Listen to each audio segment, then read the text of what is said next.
This is a Global Skills Podcast, conversations that shape the future of work and learning. We're exploring how we close the skills gap and build a future where everyone has the chance to thrive. From education to business, connecting people, ideas, and opportunities that drive change. It's about collaboration, curiosity, and creating real impact today. Because every skill learned brings us one step closer to a more inclusive world. The Global Skills Podcast, where learning and opportunity come together. Josh, welcome to the Global Skills Podcast. Great to have you. Thank you very much. Thank you for the invite, Bliss. I'm always happy to have a chat with you. You've built record-breaking talent teams and integrated AI into the hiring process, and you've led recruitment for one of the fastest growing AI companies, AlphaSense. I'd love to explore firstly your journey, the decisions you made early on to inspire some of our listeners, your present to inspire current heads of TA, and even any predictions that you have for the future. Looking back to your early career, what drew you into recruitment, talent acquisition in the first place? That's a great question. This is really going back quite a long time. So before I was married, I'm coming up to my 11th year anniversary, but I was a little bit of a different person. So I was actually in the Territorial Army. So I had a analytical job. And then on the side of the weekends, I was getting very bruised and muddy in the army. I've always felt myself as very ambitious, want to always push myself at that sort of in the physical aspect and also in the work aspect as well. And to cut a long story short, I enjoyed the Territorial Army and everything, all the skills that they gave me. I got very injured, so couldn't really get what I wanted out of it. So unfortunately had to divert all my energy and attention into something else. And with my passion for competitiveness, shall we say, I felt, why not? I've heard some people earn quite a lot of money in recruitment. It can be a very champagne razor blade type of career. I thoroughly enjoyed it, and I wanted to go all in and use my personality and try to earn as much money and enjoy a really rewarding career. So I went all into recruitment. I've never looked back. You know, if we think about people that are earlier in their career, it's not necessarily a career path that's discussed by career guidance counsellors. And I think that dinner party question of what do you do and saying recruitment and feeling embarrassed is shifting. It's way more focused on results. And I know you started in engineering and corporate recruitment, and then you shifted to tech and AI. What did you learn in those early roles that sort of still shapes how you lead and you hire today? That's a great question. And going early back in my career was very much the agency type of environment. So some companies are known for, hey, you need to get a client meeting before you're able to enjoy a coffee or sit down. So I actually embraced all of that environment. It was very competitive, very you against everyone else, that type of environment. But it really sharpened your pitch, sharpened your tools. And I've actually enjoyed transitioning, giving all of my skills I've learned in different environments into maybe giving you all into one company. So you're quite right. I ended up partnering and became account director for engineering companies. I then did I think 5-6 year stint working for mainly investment banking with a hedge fund and middle office departments. I really wanted to partner with certain senior, even C-suite, but senior manager, VP level caliber individuals within investment banks and enjoy quite a varied risk and financial and analytics type recruitment environment. And then I love challenges, always want to learn new things. I think everyone knows the AI bubble, everyone knows the space. I think the SaaS software space is a very an exciting place to be in. So heard about a little startup, wanted to go all in and see how I can hopefully build another team within a rocket ship environment. And boy, was I very grateful to have found within the form of AlphaSense. We are really having a bright future. It's gone from strength to strength. Like my career, would never ever look back at joining. And I've had the pleasure as a small snapshot of just under 4 years of growing and being the first recruiter for a London office of 30.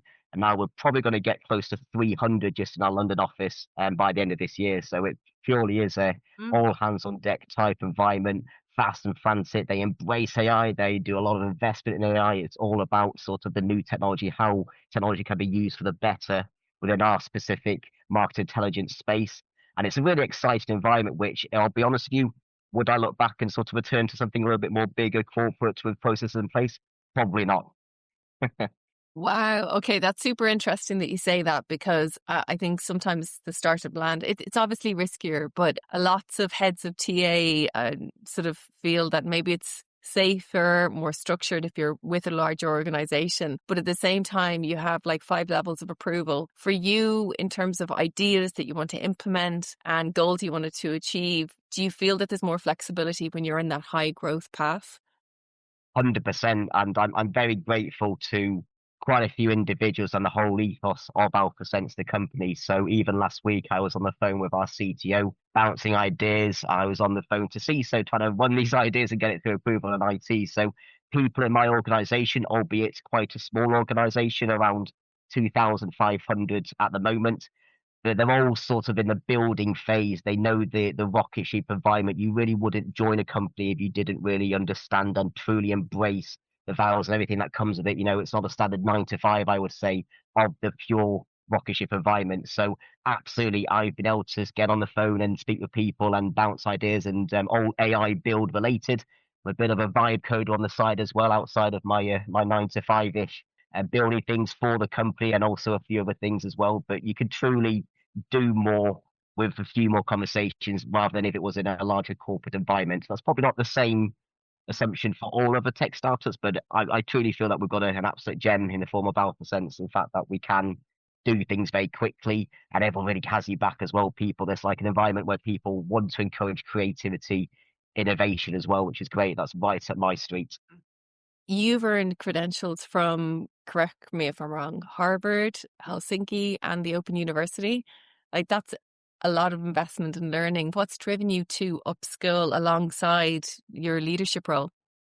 Oh, thank you very much. And yeah, if I'm being honestly looking back at the qualifications accreditation, it's it really I forgot I actually earned quite a few of them actually at the moment. So it's nice that I use LinkedIn to put them down so I could jog my memory. But absolutely, it's really actually all about the inspiration from the AlphaSense company, and we're building so much for our clients. Very much a business to business type company where we're selling a market intelligence platform. The amount of innovations and the great technology that we're pushing through even per week is incredible. And I thought, hey, why can't I actually do a little bit of side learning on the side? I always want to coach, mentor, inspire my recruitment team. What can I learn and upskill myself to then pass on and bring in ideas to the company? So fast forward quite a few quarters, I have built a bit of a reputation for being that AI nerd on the side who's bringing some ideas, myself and one or two other people who do a lot of vibe coding and trying to do that and see what we can learn. It's just fun. And we just want to help the team. I put so much energy into my team. I want to make sure their jobs is easier. It's interesting. It's such an incredible space. I know there are some negatives about the whole AI bubble, but it's such an incredible space, I believe, that we live in. So why not embrace those AI learnings, accreditations, learn, invest in yourself, which is one of the main points I put across to my team members, and upskill yourself. And then, hey, that can really impact your day to day work. You can do more with less, and that will free up hopefully some more time for you to even build more ideas. It's all about efficiency. Yeah. And I know you and I spoke, Vanessa, but the perks on remote working is great. I'm personally able to take my young daughter to school and do the drop offs while my wife, bless her, does the collections. But that gives up more space. Why not use the space and the time to upskill, learn things yourself? And if AI is an area of interest, or even computer science or something which is related to your recruitment role, I'm all for that. I actively encourage my team and even the global wider team. Hey, put aside an hour a day. This is your learning space as an absolute bare minimum. If you could do more, perfect. But that's what I feel I'm passionate about. So I probably wouldn't look back. But I don't want to be one of those trophy collectors. I don't just do things to get badged for the sake of it. I truly really make sure that the return on investment for each accreditation I do is, hey, what did I learn? What can I build? And how impactful will this be to not just myself, but more importantly, the wider team to do more with less? And you're leading from the front. Like, I think a lot of leaders don't necessarily look at them learning themselves or upskilling themselves. And I actually think that's the inspiration. I was quite surprised to discover, and I won't like name which particular online learning license that's readily available to companies for their staff to access the learning. Actually, it's multiple, but the average learning completion rate is 6%. Wow. And so I just want to get your thoughts on, why do you think take-up rate when learning is made available? Now, in this scenario, it's, maybe 1,000 courses are made available to the employees. Why do you think the take-up rate is not higher, given the importance of reskilling and upskilling today? That's a fantastic, very, very deep question. In all honesty, I think we're in a very exciting time, but I think there's too much content. There's too many courses to do, and it's almost like a little bit unbearable for people to not know what is the most impactful course. I myself spend quite a bit of time finding, hey, I've got to have in between sort of juggling my personal life and my family and also work. If I could even, find 5, 10 hours per week on the side, sometimes I'm learning things at 4 a.m. in the morning, but I always challenge myself.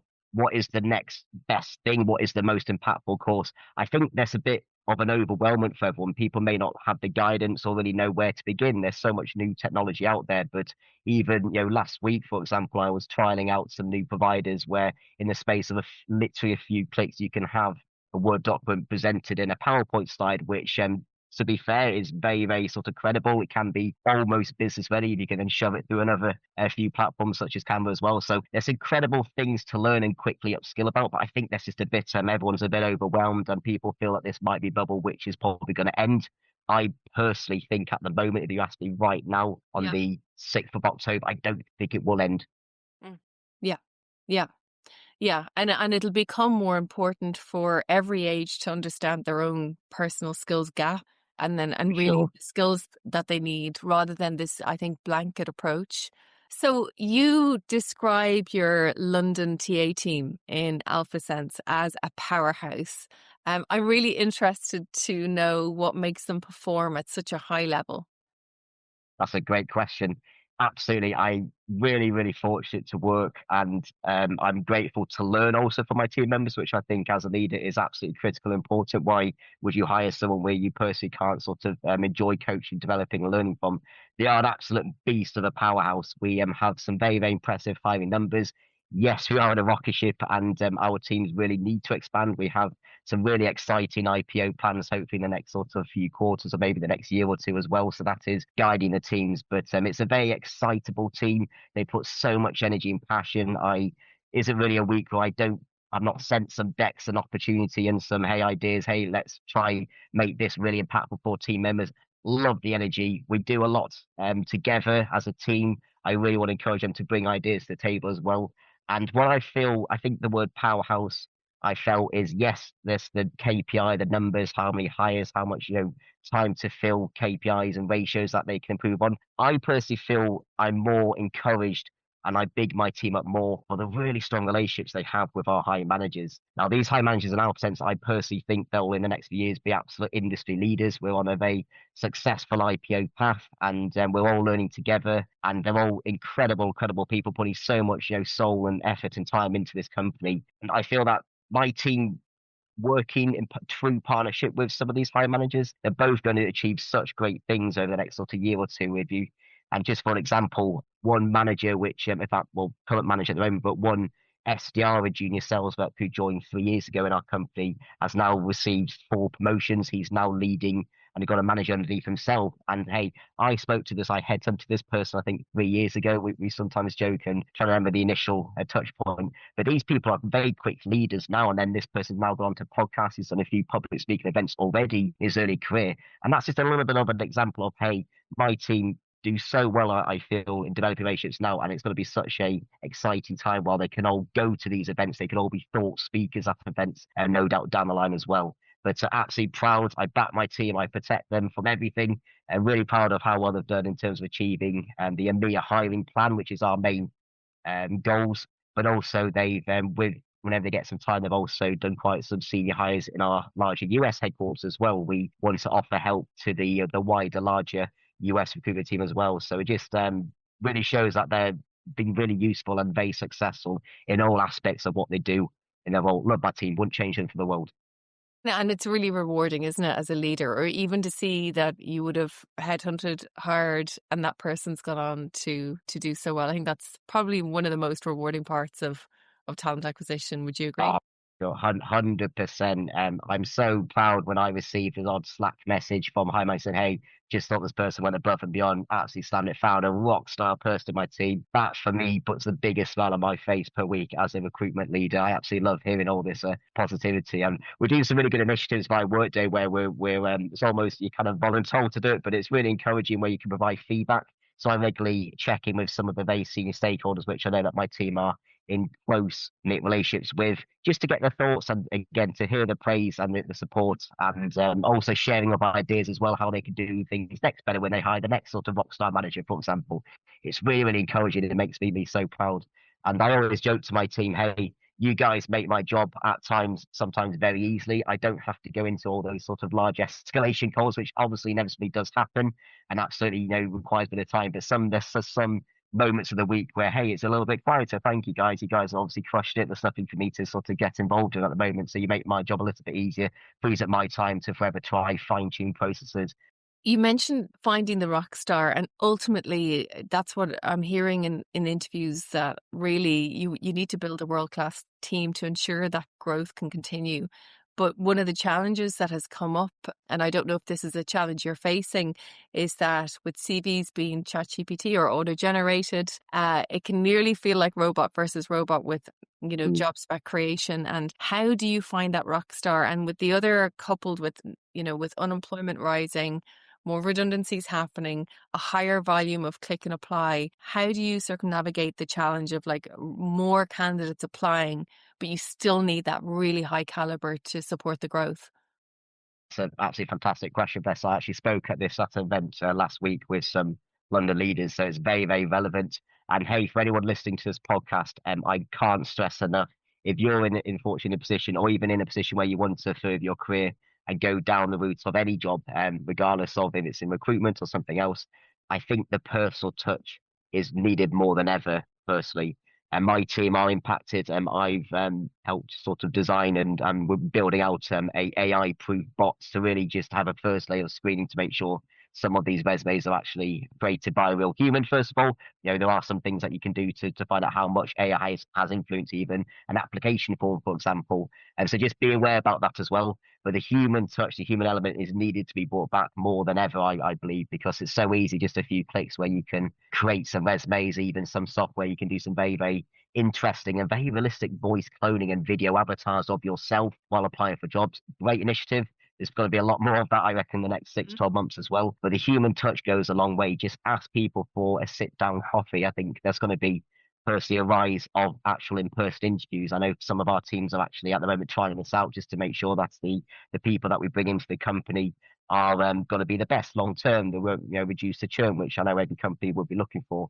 But absolutely try and make your approach AI proof in terms of not using AI proof. Make it genuine. Make your outreach absolutely refined to who you are as a personality. That's needed. Do the personal effort. Don't send 500 messages, which are all sort of powered by AI. That's my advice, which I know some people do. But maybe if you're a little bit more thoughtful and maybe stick to maybe 50 applications, but on those 50, you go the extra mile and find people on LinkedIn. You send a very nice recorded message. You sort of comment on parts of what excites you about the company. The human element and a little bit of effort here and there is very, very obvious now because of the sheer mass applications we receive.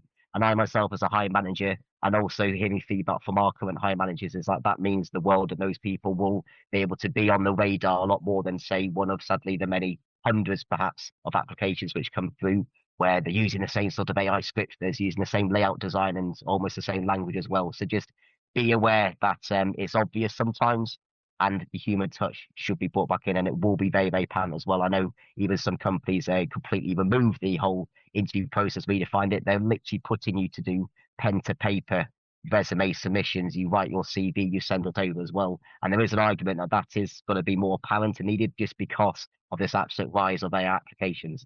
Well, you've sort of blown my mind a little bit about the idea. I mean, obviously, I know there's tools like Hey Gen where you can have a generative AI of yourself. I mean, I know CVs were auto-generated, but would you use it to apply? And say, for example, the profile of your company continues to rise and the number of applications continues to rise. What will you do because it sounds like you're really pro the TA team to ensure that they're focused on that human connection and not screening. Keen give or take, here and there. And as the technology evolves, it's going to be probably evolving how we're trying to tackle it. But absolutely, it should, if not already, be on every company's agenda to make sure that we are absolutely ultimately giving a good candidate experience throughout the process, but also making sure that in the end we hire the right people who will last and they are absolutely got the skills needed for the job. I mentioned skills because I feel recruitment in general should be more skills led rather than experience led. It's something which I put across to my team members and even the hire managers as well. So often, hire managers say, I want 5 years experience in this. I want them to have essential requirements, these, et cetera, et cetera.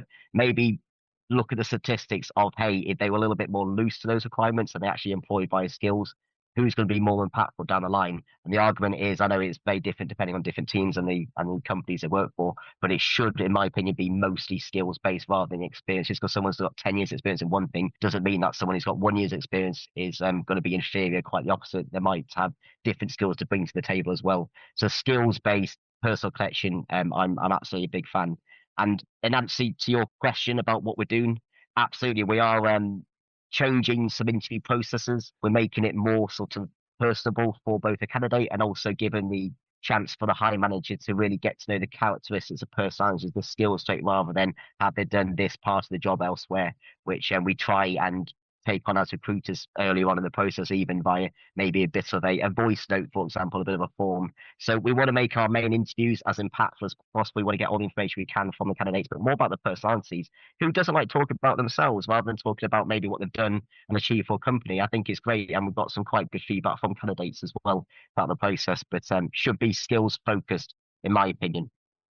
On that point, one of the challenges many leaders have mentioned is that the skills data or the skills language within their organization is siloed, or there's not one common skills language, so everyone is on the same page. Do you see that within your business, and do you see that across the industry? Yes, 100% actually. And my team mostly recruit for software engineers, and mostly for London. And also we're blessed to help grow out the Singapore office, which will hopefully hit 100 in the space of 2 years over the next few months if things go to plan.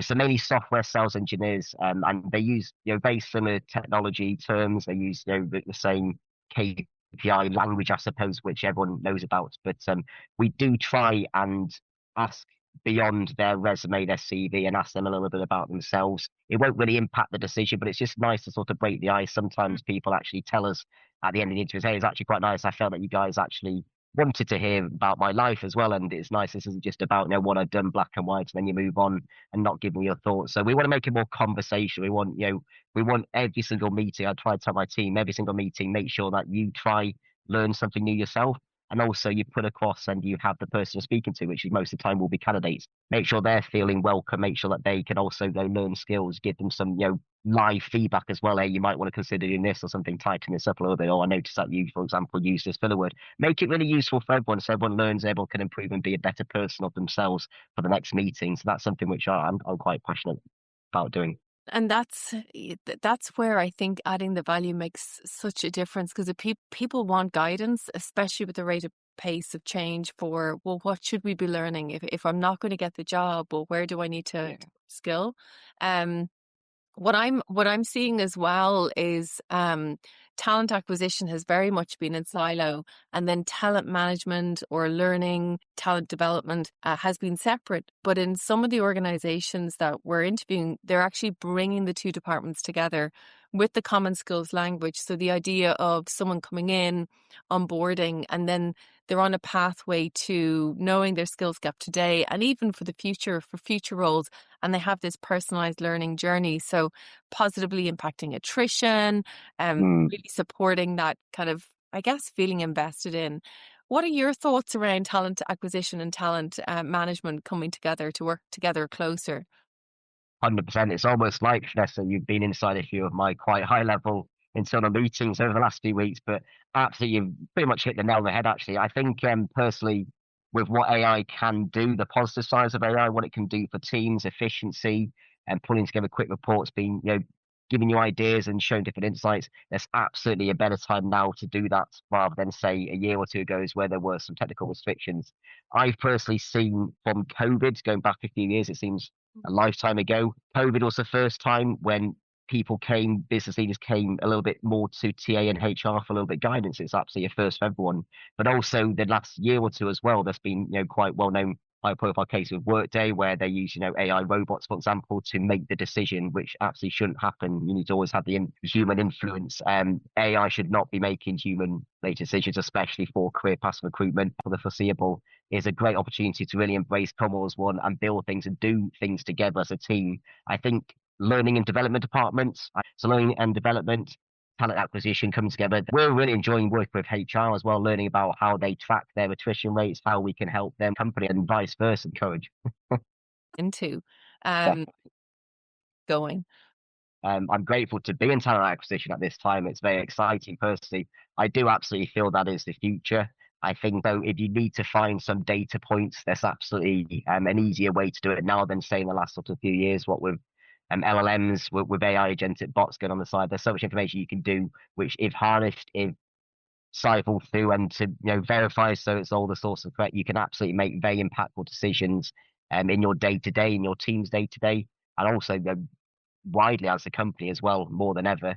So absolutely talent acquisition will be able to predict and should get the heads up on certain shifts in the market as well, and reasons why, for example, with unemployment, with inflation, with uncertainty, why there's going to be maybe a reduction in certain areas or certain jobs, in certain demographics, certain experience level roles than perhaps over the next 6 months. I know certain high managers in my company keep asking, hey, why is this?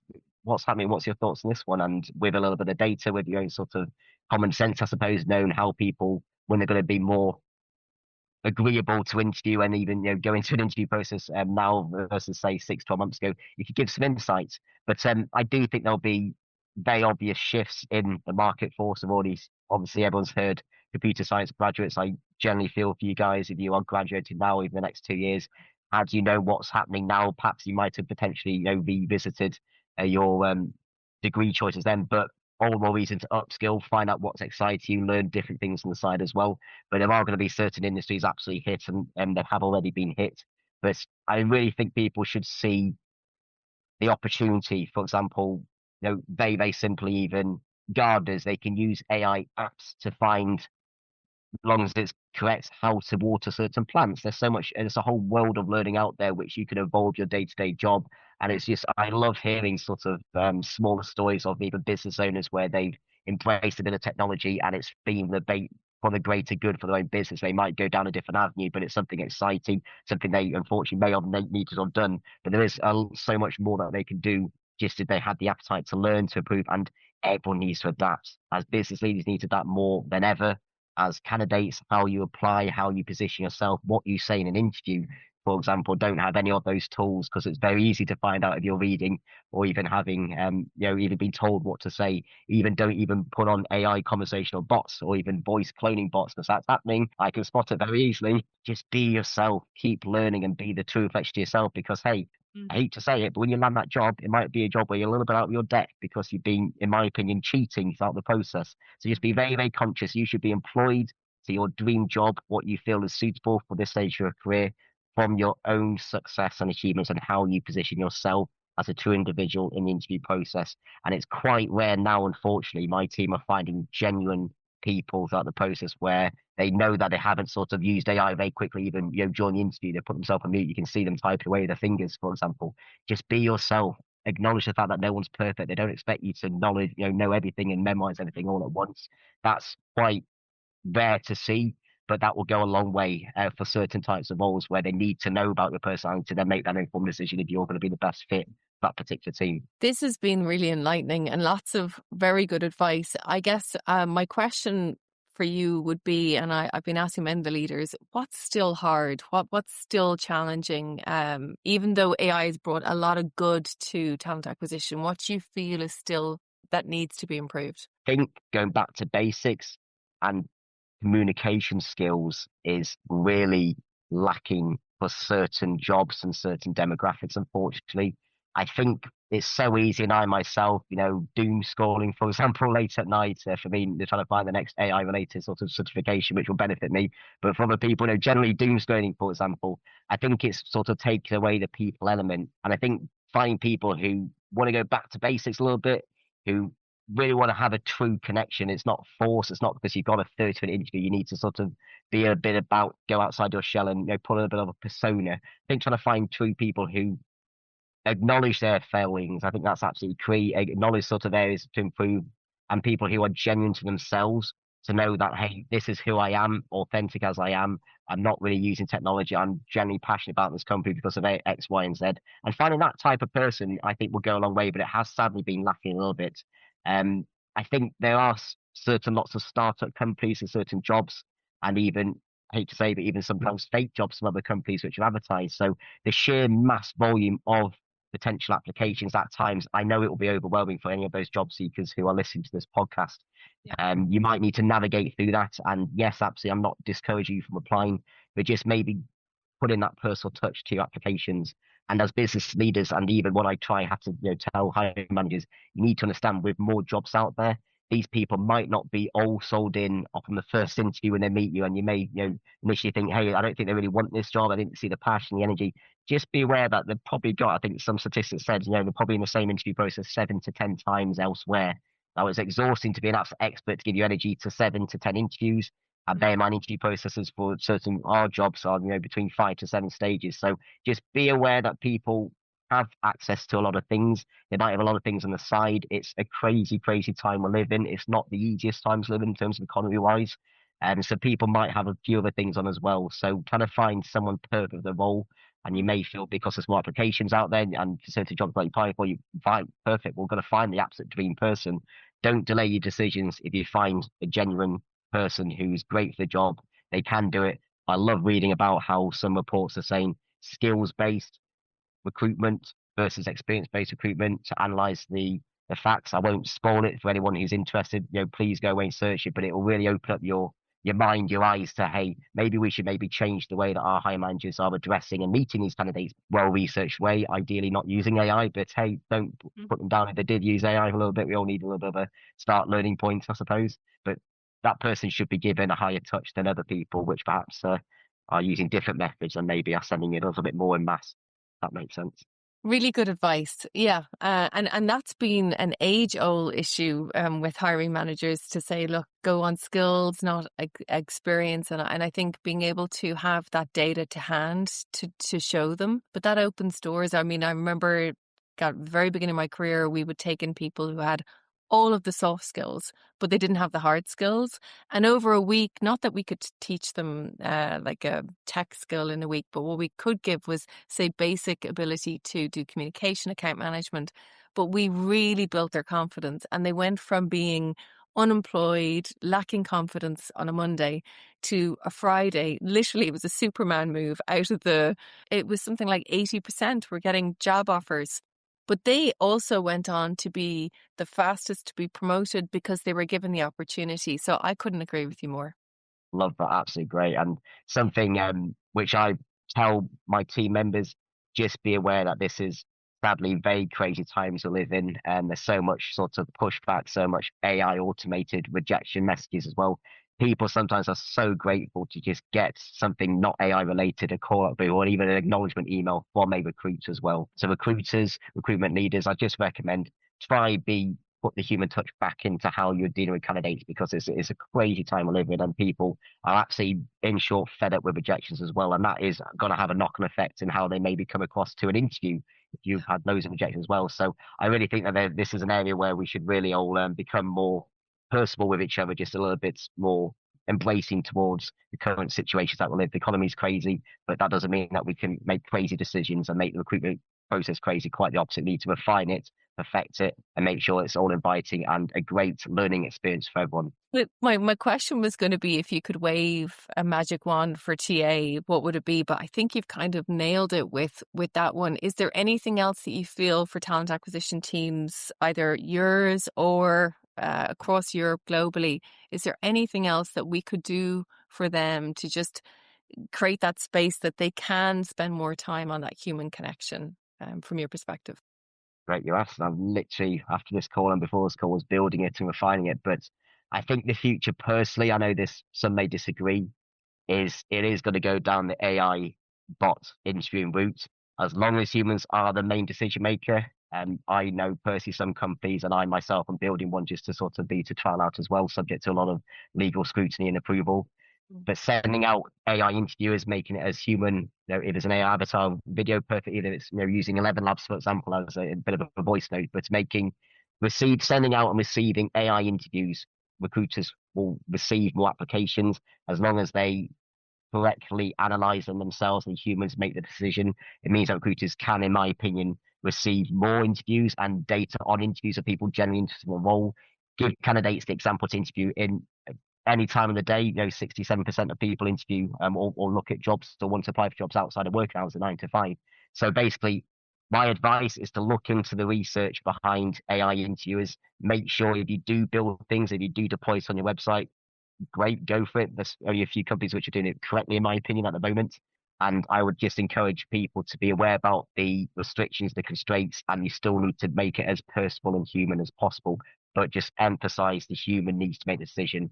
I want my team members in recruitment to have 10 outside applications for every one person that they interview. So 10 AI-led interviews, the data received it for them. That's absolutely doable, looking at the stats of who actually would enjoy doing it from a candidate perspective. But the more important thing is, depending on how those AI interviews go, is the recruiter having all the details, information for them to then make the informed decision. And more importantly, I want them to actually, have, even if it's a 5-minute conversation after a 30-minute interview led by an AI as well. So again, bringing the people part of the interview back into the process.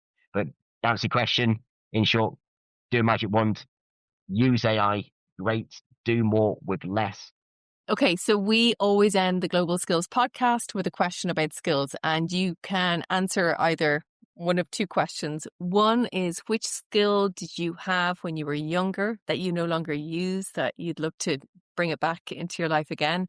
Or which skill do you think that people need to be actively developing right now to sort of future-proof their careers? I'll go with the second one, please. And I think the skill that they need to bring back in their lives now is for optimism/energy. In my opinion, if you are 20, 30 years in your career now, if everything around you is looking around, reading the articles, if there's ever a need to learn and have the appetite to learn and try pick up new skills or just be in the know about what's happening now, it's in the present at the moment. I personally do wish I had a little bit more energy. I know it's hard with a young daughter and the craziness of life, but would love to have more energy just to keep building my own knowledge on certain aspects, which I think can be impactful within my own world of recruitment, global AI hiring, and software sales. But I think optimism of what AI can do should be refined, and also just the energy in general and the appetite to learn, improve, and be a better version of themselves. That's Josh, this has been incredible, from like early recruitment routes to the AI-powered approach that you're taking now. I just thank you so much for joining the Global Skills podcast. And for listeners who want to follow your journey or get in contact, where is the best place to connect? Oh, thank you. Vanessa, right back at you. Love chatting to you anytime. You want to pick up the phone, call me anytime. Love this. Got a bunch of things I'd like to say on all topics, all sort of recruitment and even non-recruitment related. But I think LinkedIn, feel free to reach out on LinkedIn. I've got my email address, jwebster@alpha-sense.com. Drop me an email. I apologise if there's a bit of a delay getting back to you or something, but would like to sort of give anyone any advice anytime. So thank you so much, Vanessa. Thank you for this great podcast, this great platform. Love chatting with you. Thanks everyone for listening. Whether you're leading a business, shaping education, planning your next career move, or just starting out, you're part of a global conversation about how we learn, work, and grow. If you've enjoyed this episode, remember to subscribe so you never miss what's next. And for early access to new episodes, first invites to events, and a chance to connect with others driving real change, join the community at globalskillspodcast.com, because the future of skills belongs to all of us.